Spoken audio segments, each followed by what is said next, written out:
I'm gonna make a title card the same as Red Shawl. This is the greatest guitar I've ever laid my hands upon. How's it going, guys?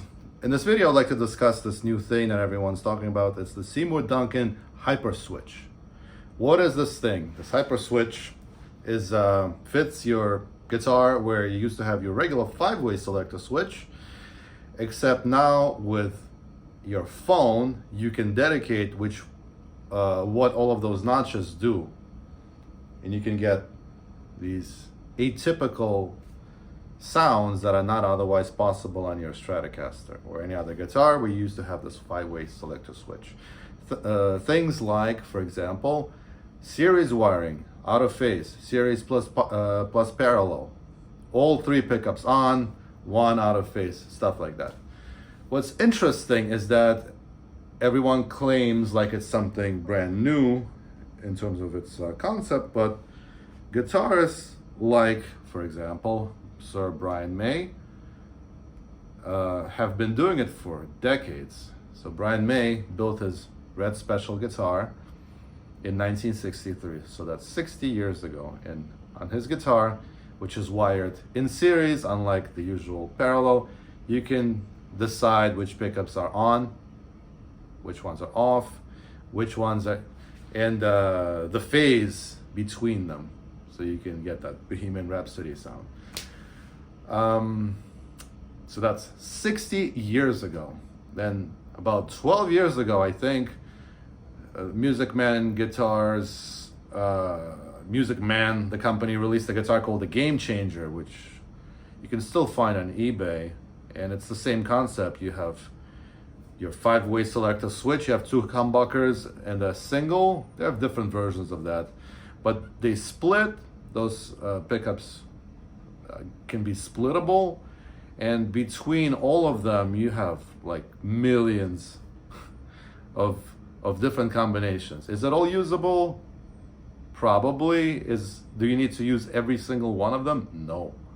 For me, for example, and I'll get to this guitar, when I play live on my Brian May guitar, I use about 4 combinations, which some of them are not kind of common sound combinations that a Stratocaster would do.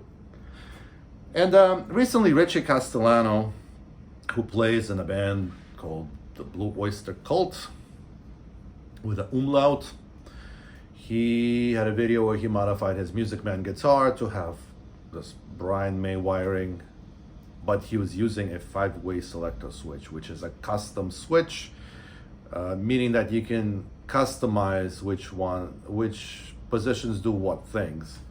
Not on the fly, but when you are putting your guitar together, you can wire it in such a way that each one of those 5 notches do whatever you want it to do.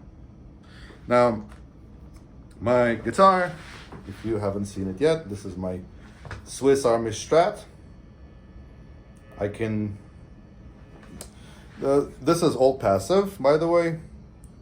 You can still buy it on awesomeguitars.com.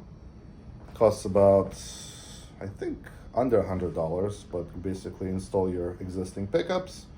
The switches are 3 position switches for each one of the pickups. Off in the middle, on and on, right? So you can turn on your pickups. And these 3 switches are to switch from parallel, which is bottom, to series, which is top. And then if you put the switches like in different directions, they are out of phase. So let me quickly demonstrate. Everything is off. Neck, neck, neck and middle in parallel, neck and middle in series, right, and then neck and middle in series out of phase. So there you go. I can do the same thing and as this HyperSwitch, and I have been doing it for over 10 years, I think. I have to look up when I bought it on eBay. So the technology is not brand new. The packaging, however, is brand new because you can rewire it on the fly. Now with the switches, it can be confusing, and I use this guitar live, but if I have an important show, I would not bring it to the show, because there's some combinations where you can actually accidentally mute your sound. But some of the sounds on my Brian May guitar that I use, which are not kind of your standard Strat sounds, are outer pickups in series.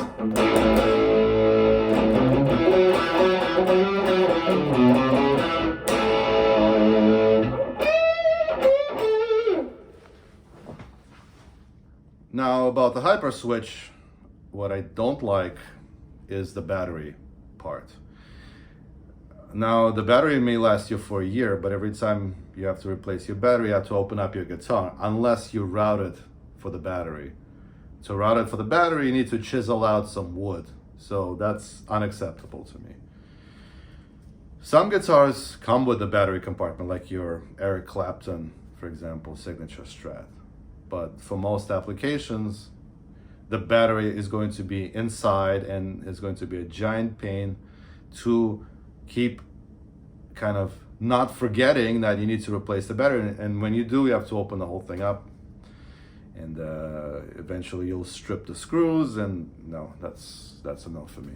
What they should have done is they should have had a rechargeable battery and had an option so you can route it outside of your guitar, so you can charge it with your input jack, for example, right? Come up with some special input jack that you can use a special cable and plug it into the wall. That would have been cool. But anyway, just wanted to share kind of my thoughts. It's exciting that people are still coming back to these interesting guitar wirings, and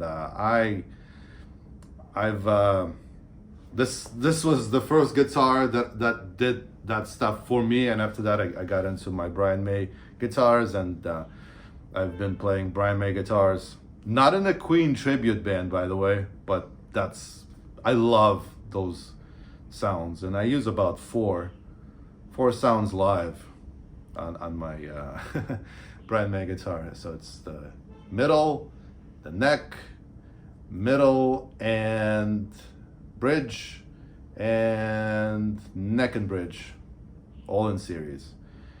And on my Brian May guitar, the reverse wound pickup, which I think makes the most sense to me, it's the bridge. So all of those combinations where I'm playing two pickups are silent.